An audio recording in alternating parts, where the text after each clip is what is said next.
Good morning, students. So today I am going to explain about transmission of impulse.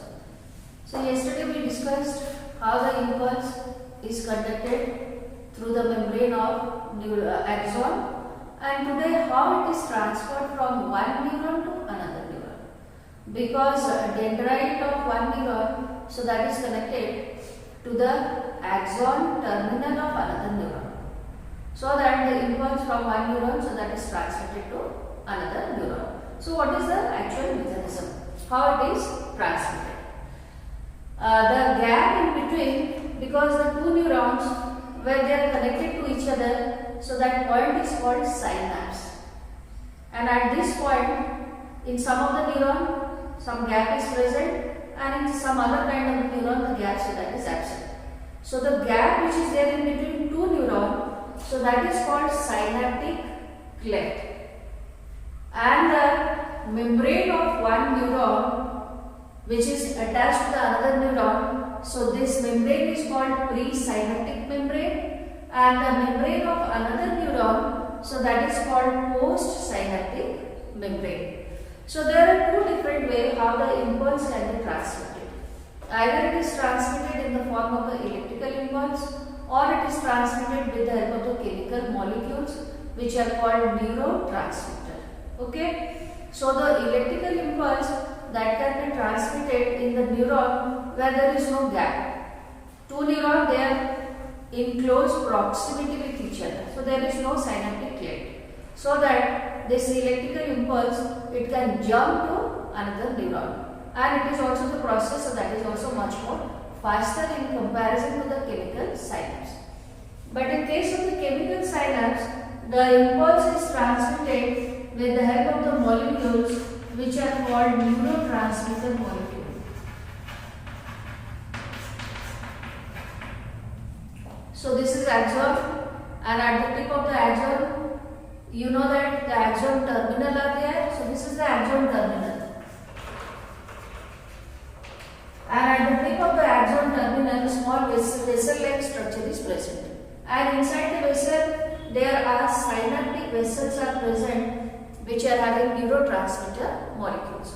So when the impulse reaches to this place, then these synaptic vesicles, they will come and in contact with the presynaptic membrane. Now the middle membrane, so that will break, and they can release neurotransmitter molecules. So these neurotransmitter molecules which are released from synaptic vesicle, they will bind to the receptor which are present on postsynaptic membrane. So this is the membrane of another neuron. This is the membrane of one neuron, and this is the membrane of another neuron. So when the neurotransmitter molecules, they are connected to the receptor, these are all the receptor, then ion channel will be open. When the ion channel will be open and there is a transfer of the ion in between these two neurons, then a potential difference is created, and with the help of that, the impulse, so that can be transmitted from one neuron to another neuron. Now we will discuss about central nervous system. So central nervous system, it consists of brain and brain stem. The brain is 1300 to 1400 grams. So what is the weight of the brain? So that is around 1300 grams. And there are 1000 billion neurons are there in the central nervous system. In the brain, you can find out there are billions of the neurons are there. And it is protected by a bony box which is called cranium. So the skull, the biological name, so that is the cranium. And in between the skull and the brain, there is another membrane is there which is called meninges. So meninges, it is having three layers. The outermost layer is called dura mater, so it is protective in function. And the middle layer, so that is called arachnoid. Arachnoid is having the blood vessels. The blood vessels, they are supplying blood to brain, and also there is cerebrospinal fluid. Cerebral fluid, that is surrounding the brain. Similarly, the spinal cord, so that is also surrounded by the fluid which is called the spinal fluid. So the cerebrospinal fluid, the middle layer, it consists of blood vessels which is supplying blood to the brain, and also the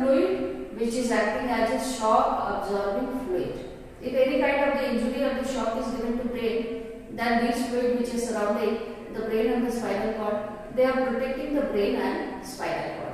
So they are called shock absorbing fluid. The innermost layer, which is the pia mater, so pia mater nourishes the brain. So it is providing nourishment to the brain so that the brain growth that is taking place. Now brain is divided into mainly three parts: forebrain, midbrain and hindbrain. So the forebrain, so that is the superior part of the brain, and below the forebrain there is the midbrain, and the last part of the brain which is called the hindbrain, so that is connected to the spinal cord. Now forebrain is having three parts: cerebrum, thalamus and hypothalamus. The major part of forebrain is cerebrum. So here you see in the diagram the major part of the brain, so that is cerebrum. And cerebrum is divided into two halves. So in the middle part, if you see from the upper side, you can see there is one groove is there. And this middle line, that is dividing the cerebrum into two halves. So these two halves, how they are connected? They are connected with the help of the nerve fiber, and this middle nerve fiber which is connecting, so that is called corpus callosum. Okay. Now the cerebrum, on cerebrum you can see there are many folds and the ridges are there. So these are all the folds and these are all the grooves. So you can find out it consists of many folds and the grooves are there. So that is increasing the total area of the cerebrum. And the outer layer of the cerebrum, that is called cerebral cortex. And cerebral cortex, it consists of cyton part of the neuron. Neuron, you know, it is divided into three parts: dendrite, cyton and the axon. So in the outer layer which is called cerebral cortex, so what is there? Cyton is there. And because the color of the cyton, so that is grey, so the outer layer, so that is also grey in the color, and it is called grey matter. Similarly, in the inner part of the cerebrum, what is there? All the axons are there, and because the axons, so that is white in the color, so this is called white matter. Now on cerebrum there are different areas are there, and these different areas they are responsible for the different function. Like for example, if there is the sensory area is there, then that is connected to the sense organ, and it is responsible for the interpretation of the sensory impulses. For example, if there is a motor area is there, then it is connected to the motor organ, hands and the legs with the help of the motor neuron, and it is responsible for motor impulses. Okay, so there are specific areas are there, and the specific area they are having specific function. So the major part of the brain, so that is occupied by cerebrum. Now what is the function of cerebrum? Sensory impulse connected to the sense organ. As it is connected to the motor organ, so muscular movement, that is also possible. Your memory, so that is also because of the cerebrum. Whatever reasoning or the willpower or the judgment, so all these are because of the different areas which are located on cerebrum. So after cerebrum, thalamus and the hypothalamus, these are also part of forebrain. So here you see the diagram. Now this is the major portion, so that is the cerebrum, and this part is which is connected to the corpus callosum, so that is the thalamus, and below the thalamus this part is the hypothalamus. So what is the function of the thalamus? To control the pain, temperature of the body, and the response to the light, touch and pressure. So these are all the functions of thalamus. And the hypothalamus, which is located below the thalamus, so that is responsible to control the body temperature, food intake, water intake, waking and the sleep pattern. In the morning as we are waking, so there is a specific time is fixed. Suppose I am waking at 6 o'clock in the morning. So that habit is developing. Okay. So that is called the waking and the sleep pattern. It is also controlling the pituitary gland, which is called the master gland, which can produce the hormones. So these are all the functions of the hypothalamus. So this part of the brain is the thalamus, and below the thalamus the hypothalamus is there. Okay. Now the next part of the brain, so that is the midbrain, and the midbrain is located, now this part the hypothalamus and the hypothalamus, and this is the quad.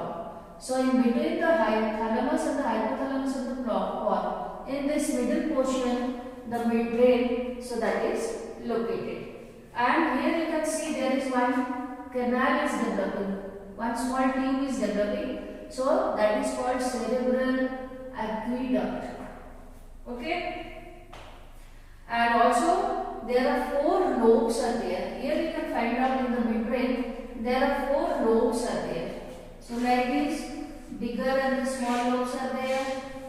Then the bigger and the small lobes are there. So all these 4 they are connected to each other. So these 4 lobes they are called corpora quadrigemina.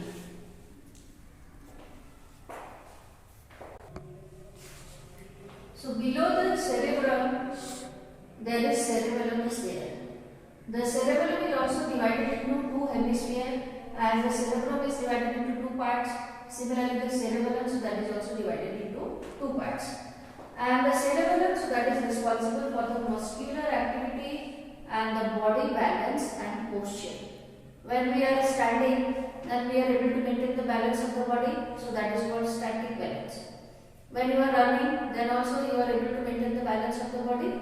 Okay, so that is called the dynamic balance. So the balance of the body and the posture, so that is maintained with the help of the cerebellum, and also all the muscular or the voluntary activities, so that is also controlled by cerebellum. Then these 2 halves of the cerebellum, they are connected with the help of the nerve fiber, which is called pons. As the corpus callosum is joining the 2 halves of the cerebrum, so here the 2 halves of the cerebellum, they are connected with the help of the pons. And the last part of the brain, so that is called medulla. So the medulla, so that is connected to the spinal cord, and also it is called the small brain. So what is the function of the medulla? Controlling the heartbeat, process of breathing, diameter of the blood vessel. If the blood vessel will be narrow or the diameter will be more, so that should be controlled, because there is a specific diameter of the blood vessel. If the diameter will be more, then the blood pressure will fall. If the diameter will be narrow, then the blood pressure will be high. So the diameter of the blood vessel, that is also maintained, and the heartbeat also maintained, and the breathing, so that is also maintained. So the medulla, that is the last part of the brain, so that is the field brain. So these are all different parts of the central